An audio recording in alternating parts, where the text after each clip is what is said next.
Me pēhea te tui I ngā tikanga kaute me ngā tikanga Māori kia piritahi ai, kia haere tahi ai.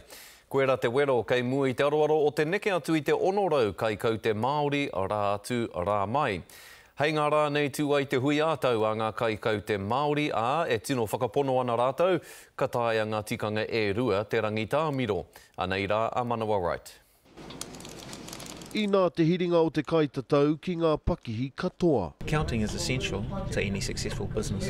We understand with the going from settlements and a lot of Māori sort of getting their financial assets back. We need financial managers around that can actually do stuff with them.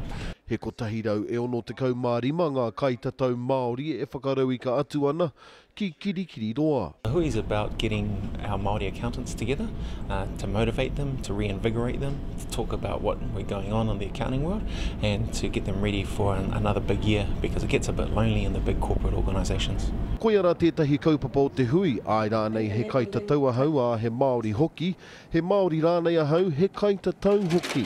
The key thing to that is being able to work in both the corporate world and also the Māori world. So te ao Māori, te ao whānui, and be able to walk in alignment with both. Ko tōna onorau ngā mema o ngā kaitatau Māori o Aotearoa, engari he rua orau noi ho tēnei o ngā kaitatau o te motu whānui. Oh, it does, but it doesn't. I mean, 600 of 32,000, not many, not many if any. So, when we all get a chance to get together, we're a little bit isolated. I mean, in the organisation I work for, there's 700 of us. Hei whāriti te puka kaute ka hui tahi ki Sky City ki kirikiri roa a Pōpō.